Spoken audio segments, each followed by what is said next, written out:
ہمارے ساتھ آج جو مہمان موجود ہیں میں چاہوں گی کہ ان کا تجزیہ ہم زیادہ دیر کے لیے جو ہے وہ لیں. ہمارے ساتھ سینئر صحافی اور تجزیہ کار سہیل وڑائی صاحب موجود ہیں. السلام علیکم سہیل وڑائی صاحب.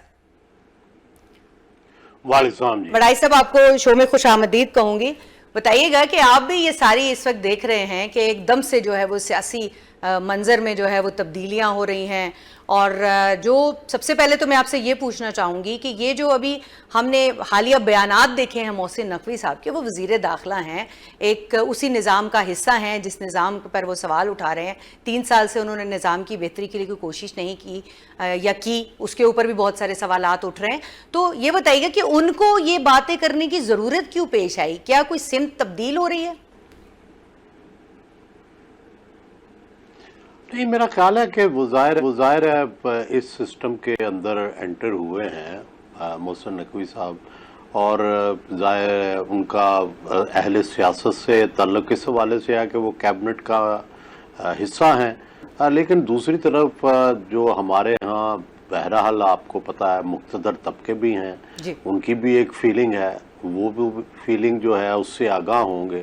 تو انہوں نے میرا خیال ہے کہ یہ جو بیان دیا ہے مقتدر طبقے کی جو فیلنگز ہیں ان کو اہل سیاست اور عوام تک پہنچایا ہے تاکہ ایک برج بن سکے, ایک جو ان کے خیالات اور جو اس وقت کا سیٹ اپ ہے اور جو نظام ہے اس کے اندر جو خامیاں نظر آتی ہیں یا جو جس کی اصلاح ہونی چاہیے ان کی نشاندہی کی ہے انہوں نے. ٹھیک ہے, میرے خیال میں تو یہ اس طرح سے دیکھنا چاہیے. نشاندہی تو کی ہے, لیکن دیکھیے کہ اب وہ نئے صوبے بنانے کی بات کر رہے ہیں, تو نئے صوبے پنجاب میں قرارداد پاس ہونے سے تو نہیں بن سکتے. نئے صوبوں کے لیے تو قومی اسمبلی سے, سینٹ سے اور صوبائی اسمبلی سے, تینوں اسمبلیوں سے الگ الگ جو ہے وہ 2/3 اکثریت سے بل منظور ہو رہا ہوگا پہلے, اس کے بعد صدر مملکت تک بات جائے گی, اور اس سے پہلے جو ہے وہ تمام صوبوں کے ساتھ مشاورت, سٹیک ہولڈرز کے ساتھ مشاورت. تو یہ تو بڑا لمبا پروسیس ہے, تو اس کو تو بڑا آسان کر کے پیش کیا جا رہا ہے. میری تو ذاتی رائے ظاہر ہے بڑی واضح ہے. میں تو نئے صوبے بنانے کے حق میں نہیں ہوں کیونکہ یہ بڑا پیچیدہ اور بڑا متنازع معاملہ ہے. جی, میرا خیال ہے کہ اس کا تو سیدھا حل ہے. اگر یہ مسئلہ ہے اختیارات کی منتقلی کا اور اس کو محسوس کیا جا رہا ہے سسٹم میں, اور اس میں سچ ہے کیونکہ پہلے بھی ماضی میں یہ تجربے ہوئے ہیں لیکن اس میں سیاسی نیت کچھ اور تھی, تو اس کو پہلے تو ضلع کی سطح پر یہ کوششیں ہوئی ہیں. بی ڈی نظام بنا ہے, اس کے بعد جو تھا جنرل ضیاء الحق کا نظام آیا تھا, پھر جنرل مشرف کا نظام آیا تھا. وہ نظام نسبتاً بہتر تھا چند خامیوں کے علاوہ. تو میرا یہ خیال ہے کہ بہترین طریقہ تو یہی ہوگا کہ ڈیوالو کیا جائے ڈوینل سطح پر یا ڈسٹرکٹ سطح پر, اور بجائے یہ صوبوں کے اور صوبوں کی تقسیم کے. یہ مناسب میرے خیال میں رویہ نہیں ہوگا. آپ نے بڑی دلچسپ بات کی ابھی نیت کی. تو یہ جو نچلی سطح پر اختیارات کی منتقلی ہے, وسائل کی منتقلی ہے, اس کے اندر یعنی بلدیاتی نظام کی جو رائج ہونا ہے اس کے اندر سب سے بڑی رکاوٹ تو یہی نظام والے لوگ ہیں. انہوں نے ہی کرنا ہے جو لوگ اس وقت نظام پہ سوال اٹھا رہے ہیں. تو آپ کے خیال میں یہ کیوں نہیں کرنے دیتے بلدیاتی نظام جو ہے اس کو رائج؟ سندھ میں ہے, چلیں جیسا بھی ہے, اس کے اوپر تنقید ہو سکتی ہے, لیکن نظام تو موجود ہے. انہوں نے انتخابات کرا دیے لیکن پنجاب میں ابھی تک نہیں ہوئے. باقی تمام آپ دیکھیں وفاق, چھوٹا سا وفاق ہے, یہاں پر نہیں ہو پا رہے. ظاہر ہے کہ جس کو اختیار مل جائے وہ اپنے اختیارات کب کوئی شیئر کرنا چاہتا ہے, لیکن اگر قانون بن جائے گا, آئین میں تبدیلی ہو جائے گی, 140A کی ایکسپلینیشن ہو جائے گی تو ٹھیک ہو جائے گا. پہلے بھی بنتے رہے ہیں قانون اس طرح کے قوانین, تو کوئی حرج نہیں ہے. یہ بننا چاہیے, لازمی بننا چاہیے. میں خود اس کا حامی ہوں. اختیارات کی نچلی سطح پر منتقلی بہت ضروری ہے, لیکن میرا خیال ہے کہ صوبے بنانے کا معاملہ جو ہے اس سے بہت بڑا تنازع پیدا ہوگا. سہیل صاحب تھوڑا سا مجھے میری سمجھ کے لیے بتائیے گا کہ آپ یہ کہہ رہے ہیں کہ ابھی مزید کوئی آئین میں ترمیم کرنی پڑے گی؟ جو بلدیاتی نظام آلریڈی رائج رہا ہے, جنرل مشرف کے دور میں آپ کو یاد ہوگا کہ یہاں پر پورا ایک بلدیاتی نظام جو ہے وہ رائج کر دیا گیا تھا. اس کے بعد سے تو پھر انتخابات ہی نہیں ہو پا رہے. تو آپ کیا یہ کہہ رہے ہیں کہ کوئی دوبارہ ترمیم کرنی پڑے گی ان انتخابات کے لیے, یا خود جو ہے یہ ول نیت یہی رکاوٹیں ہیں؟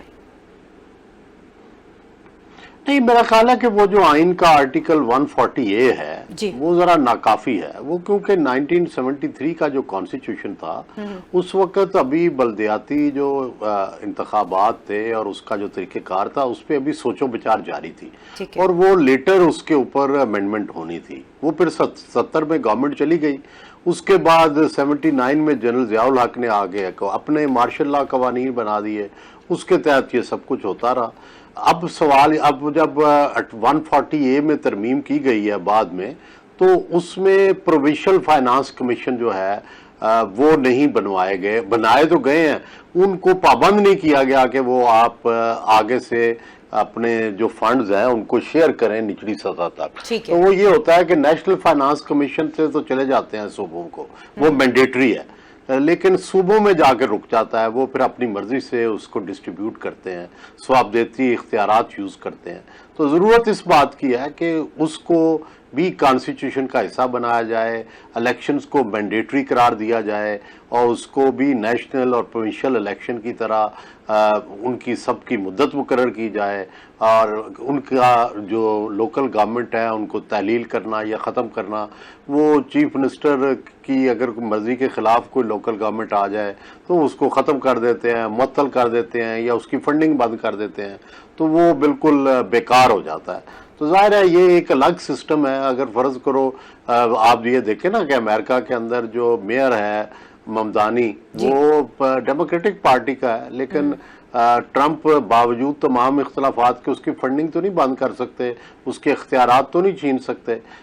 اسی طرح جو میئر صادق خان ہے لندن کے میئر، وہ بھی اب تو خیر لیبر پارٹی آ گئی ہے، اس سے پہلے جب لیبر پارٹی نہیں تھی تو تب بھی وہ میئر رہے ہیں۔ تو یہ اس طریقے سے دنیا کو جو مثالیں دنیا میں ہیں ان کو سامنے رکھ کے اسی طرح کے بلدیاتی اور مقامی حکومتوں کا نظام بنانا چاہیے۔ بالکل نظام تو بنانا چاہیے، اور اس کے ساتھ ساتھ آپ نے رائے صاحب ابھی آپ کی نظر سے بھی جو اس وقت پیپلز پارٹی اور نون لیگ کے درمیان میں ایک اختلافات چل رہے ہیں، اور خاص طور پر جو پیپلز پارٹی کی جانب سے آزاد کشمیر کے الیکشنز کے دونوں جو مراحل ہیں، بلکہ اب تو 3 کہنا چاہیے، دونوں تو نہیں کہنا چاہیے، کیونکہ وہ جو 4 اگست کو ایک اگلا مرحلہ انہوں نے ایک اور فیز بھی کر لیا جو ملتوی ہوئے تھے۔ تو آپ یہ بتائیے گا کہ اب ہم دیکھ رہے ہیں کہ الزامات کی سیاست ایک طرح سے دونوں طرف سے چل رہی ہے، اور بلاول بھٹو زرداری کی جانب سے اب یہ الٹی گنتی والا ایک بیان جو ہے وہ بھی آپ کی نظر سے گزرا ہوگا۔ تو آپ کو کیا لگتا ہے کہ بلاول بھٹو زرداری کا یہ بیان جو ہے یہ جسٹ یہ سیاسی مہم کا حصہ ہے، یا واقعی اس میں کچھ سنجیدگی ہے، اور آنے والے دنوں میں وفاق سے جو ہے وہ پیپلز پارٹی اپنی سپورٹ جو ہے وہ واپس لے سکتی ہے، جو الائز ہیں وہ اپنے علیحدگی اختیار کر سکتے ہیں؟ دیکھیں، زرداری صاحب جنہیں جب سے پیپلز پارٹی کی باغ ڈور سنبھالی ہے وہ اس طرح کا انتہائی فیصلہ پہلے بڑا سوچ سمجھ کے کریں گے۔ ظاہر ہے نئے صوبوں پر تو کبھی اتفاق نہیں کریں گے، لیکن باقی جو بات ہے کہ وہ اس سے نیچے نیچے وہ ہر طرح کے مذاکرات کے لیے تیار ہوں گے، لیکن یہ اسی طرح ہے کہ اگر کبھی آپ نے دیکھا ہو کہ جب بچے بالے نہر کے کنارے، بڑی نہر کے کنارے جاتے ہیں تو وہ سارے ظاہر نہانے کے لیے آئے ہوتے ہیں، لیکن انتظار نہر میں چھلانگ لگانے کے لیے بہادر کا انتظار کیا جاتا ہے۔ پہلے ایک بہادر چھلانگ لگاتا ہے، پھر پیچھے سب چھلانگیں لگاتے ہیں۔ تو ابھی اس بہادر کا انتظار کیا جا رہا ہے کہ وہ نون بہادر ہوگی یا پیپلز پارٹی بہادر ہوگی جو پہلی چھلانگ لگائے۔ تو ابھی دونوں منتظر ہیں، دونوں کوشش میں ہیں کہ وہ پہلے چھلانگ لگائے، وہ پہلے چھلانگ لگائے، اور پہلے کوشش کریں گے کہ دریا پار نہ ہی کرنا پڑے اور پہلے ہی معاملہ سلجھ جائے۔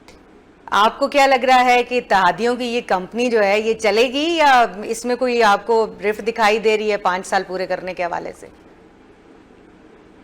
نہیں، میرا خیال ہے اتحادیوں میں کوئی رفت نہیں ہے آپس میں، یہ بالکل تصور غلط ہے۔ یہ جو ظاہری ٹھوں ٹھاں ہے اور شوش افشا ہے اور گولہ باری ہے، یہ تو ظاہری ہے، اس کا نہ حکومت کے ٹوٹنے سے کوئی تعلق ہے، نہ اصل بات تو یہ ہے کہ ان دونوں کے مقتدرہ سے کیسے تعلقات رہتے ہیں یا نہیں رہتے ہیں۔ اس وقت پیپلز پارٹی کے تعلقات نون کی نسبت خراب ہے، لیکن نون کی اس لیے حالت نازک ہے کہ اس کے پاس عنان اقتدار ہے پنجاب میں اور مرکز میں، تو دونوں کی اپنی اپنی صورتحال ہے، دیکھتا ہے کس طرح سے نکلتے ہیں اس میں۔